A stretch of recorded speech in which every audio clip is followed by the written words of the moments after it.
Good morning. Yes, I'm Rodney Wilson. I'm from Ciena. My role is I direct a program that looks at external research collaboration with universities and research networks around the world. Ciena is extremely interested in the work that you're doing and undertaking.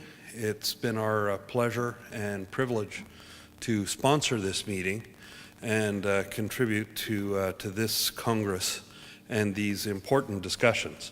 So we think that what you propose to do is very exciting, and this mirrors our involvement in research networks, where we are both a leading vendor as well as scientists engaged in next generation computer communication science.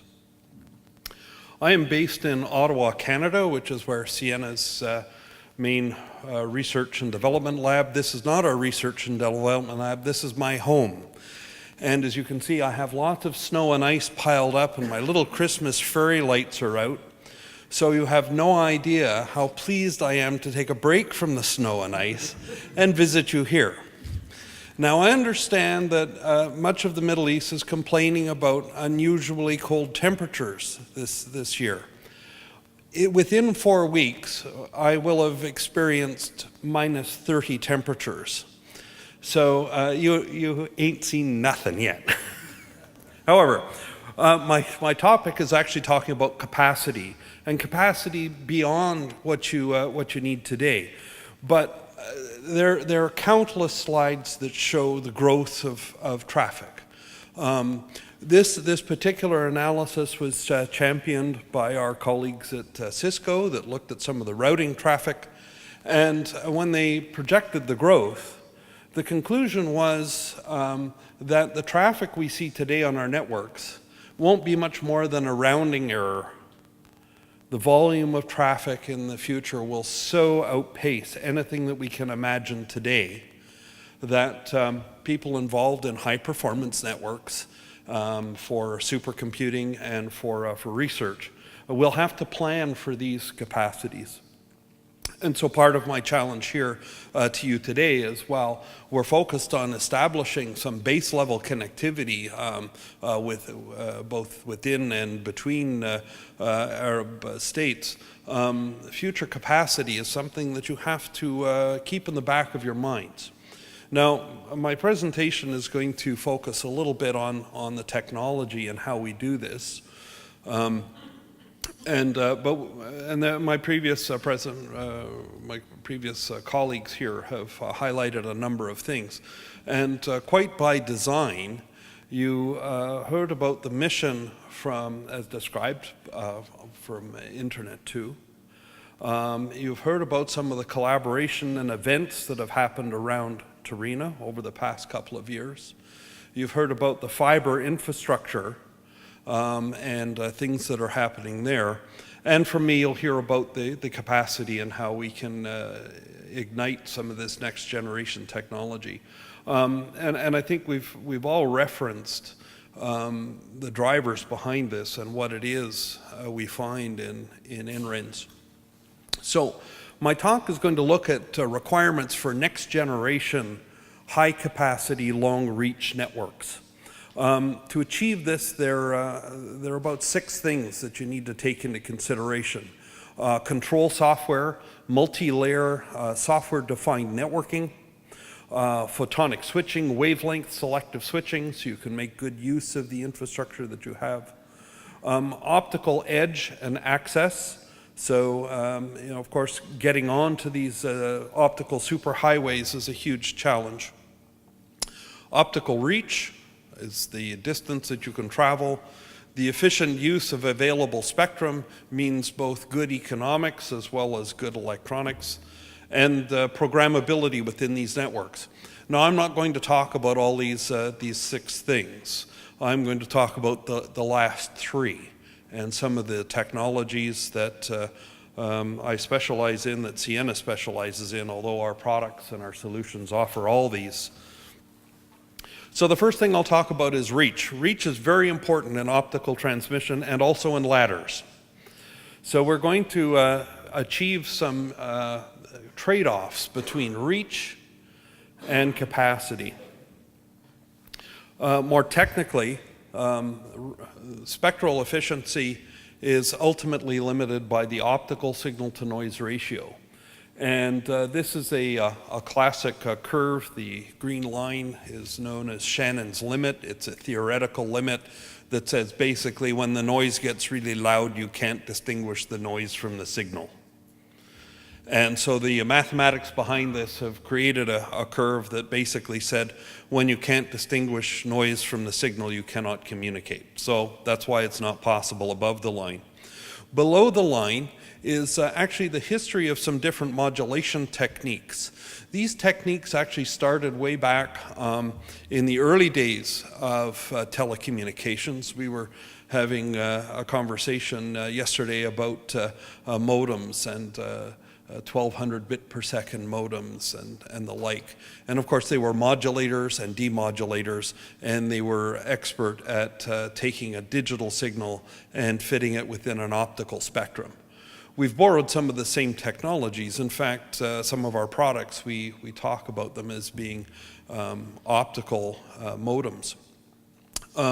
There are different modulation techniques, 3 that are highlighted here: binary phase shift keying, quadrature phase shift keying, and 16 quadrature amplitude modulation. And these are all technologies that allow us to approach the Shannon limit and deliver fabulous capacity. So on the graph you can see sort of where the 10 gigabit, 40 gigabit, and 100 gigabit plot out on this chart. So although these capacities may sound quite fantastic, we've got a great success rate at delivering them to the NREN community around the world. If you want to go really fast, there are 3 things that you can do. There are 3 areas of development. You can increase the symbol rate, which is the baud rate of your modem, right? The signaling elements per time. You can play with the spectral efficiency by putting in multiple carriers, or you can change the modulation technique. Now, if you're going to work with the symbol rate, you have to develop some brand new technologies that don't exist yet.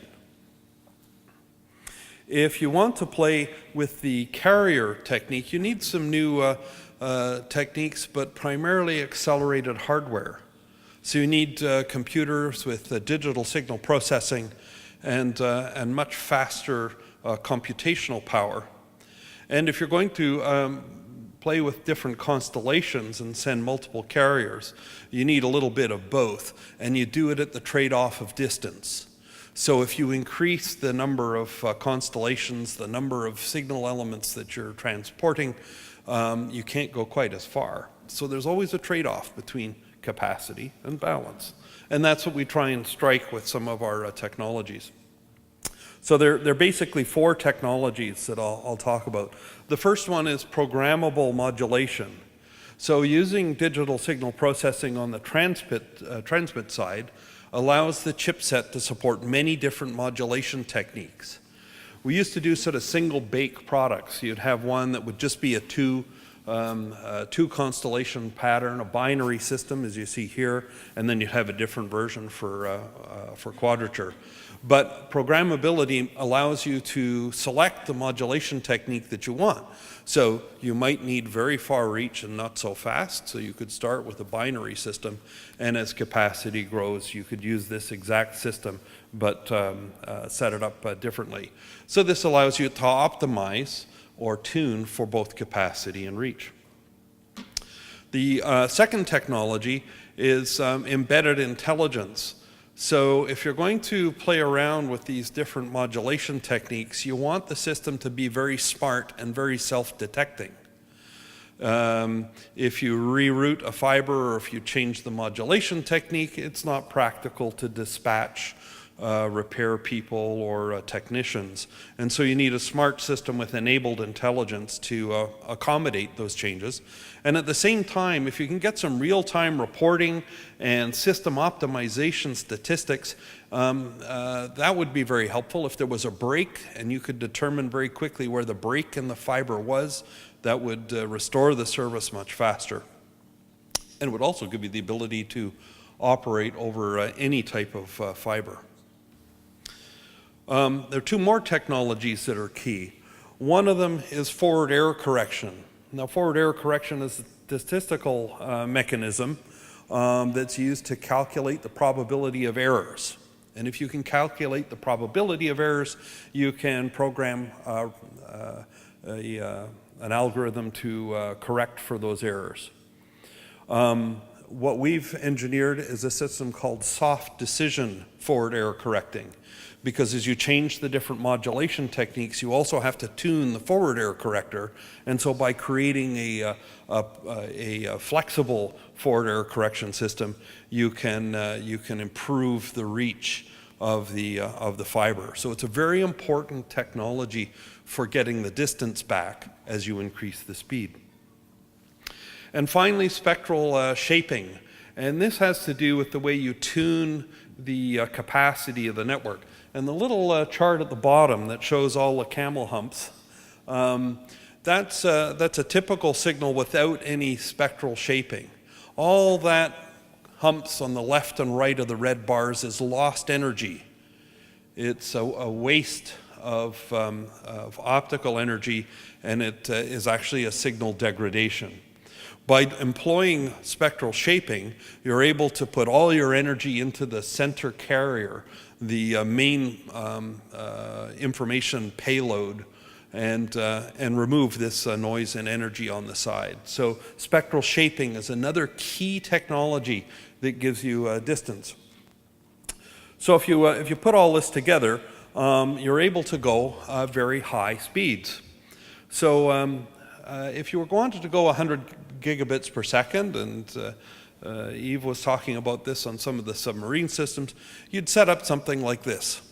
Now, the International Telecommunications Union for many years has established a space that you're allowed to put your signal in, and the space of that is 50 gigahertz wide. So the ITU grid is referred to as a 50 gigahertz grid. And so you could put multiple 100 gig channels into a system, and to avoid any confusion between the signals, to stop any crosstalk or lost signal, you could put in a little guard band, a little signal in between the waves, so that there would be no interference.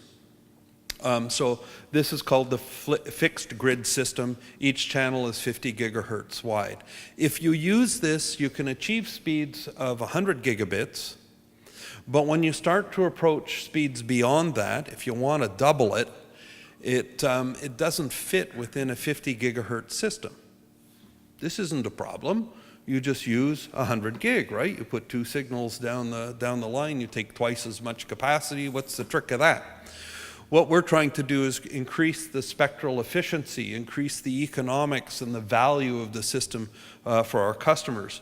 And so what we're able to do is create a flexible grid system, a system that uses these technologies of digital signal processing, of spectral shaping, and our expertise in that area to actually move the signals very close together. So instead of taking 100 gigahertz wide signal for 200 gigabit per second transmission, we're able to do it in just over 87 gigahertz. And this is an incredible advance to more than double the traffic, but do so in less than twice the bandwidth. And at the same time be able to achieve it at distance. The other thing is it removes some of the requirements for these guard channels, so that you can further get greater efficiency. What the slide at the bottom also shows is how we managed to get a terabit per second. So we can bundle this together, and in this case get a terabit per second, a trillion bits per second transmission within a 200 gigahertz window. At engineering conferences like OFC, people said this was impossible. We've demonstrated this over distance just earlier this year in a trial with Comcast. The 200 or the 400 gig system shown here We stood up at the Supercomputing Conference in Denver last month. So we did 400 gig super channel over distance. It was used for production traffic and carried the supercompute traffic between the Denver Convention Center and Internet 2. So the modulation technique to achieve this for 100 gigabits per second within a 50 gigahertz spacing is called quadrature phase shift keying. You can see the 4 quadrants here very clearly. Each one of those little dots on the screen is a 1 or a 0. So you can tell kind of where the 1s and 0s belong, right? One's in the top right, one's in the bottom left, no problem. If you do this, you're able to create systems that operate within the Shannon limit, and you can create systems that can easily achieve distances of 4,000 kilometers.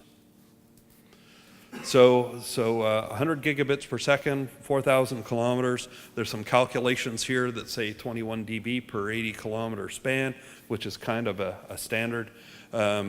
Eve lives these kinds of numbers in varying states on very long-haul submarine systems, but I can be a little fast and loose here. However, if you go to 16 QAM, some of these little 1s and 0s, some of these little speckles are a little bit harder to tell whether they're in which constellation. And this is where the forward error correction capability comes into play. That's able to statistically determine where the 1s and 0s should be, which constellation they belong in. This is the 400 gig system that we had at the Supercomputer Conference last month. It operated for 5 days, and there was not one single bit error. So not one single of these little speckles was out of place. And we were using it for a variety of different demonstrations. We were supporting a number of the speakers we've heard previously at this conference, including the Large Hadron Collider, some biometric and genomic information, some traffic from NASA and others. Our demonstration featured this little showcase. So you can see the constellations at the bottom of the screen. Well, no, you can't, but they're there. And the spectrum analyzer on the top actually shows a history of these different modulation techniques. So reading from left to right, you can see the first generation of our technology, which was 100 gig using a dual carrier. This is typically used within submarine systems today. The skinny little bump, the next one is a 10 gig signal.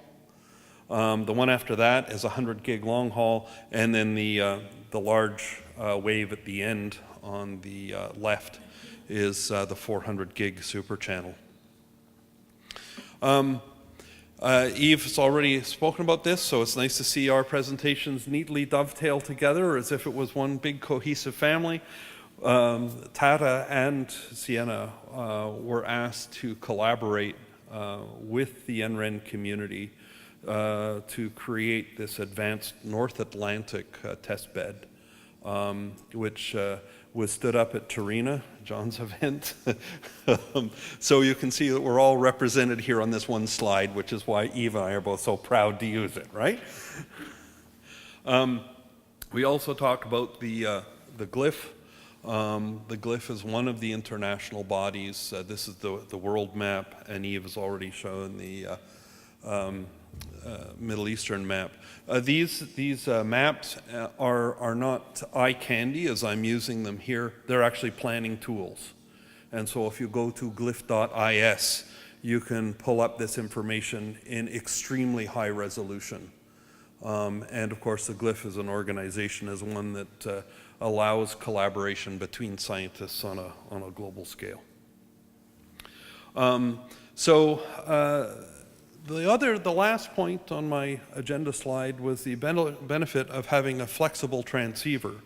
And so this is actually a little movie that's playing. We put a movie camera on one of our signal analyzers at work and did some dynamic real-time reconfiguration of the network. It's a little bit bright in here, so I'm not sure that you're able to see it. But we were able to show the modulation technique through a terabit up to 64 QAM, so even faster. And because it's programmable, we can actually use any kind of modulation technique and create any cluster that we want. So you'll see a couple of more fanciful configurations. The last one, in fact, being a Pac-Man. And we were able to play around with the spectrum quite successfully. So there's my presentation to you this morning. I wanted to share some of the science that a vendor like Ciena is engaged in creating the next generation high-performance, long-reach optical networks. And of course, when we do this, we often do it in trials and collaborations.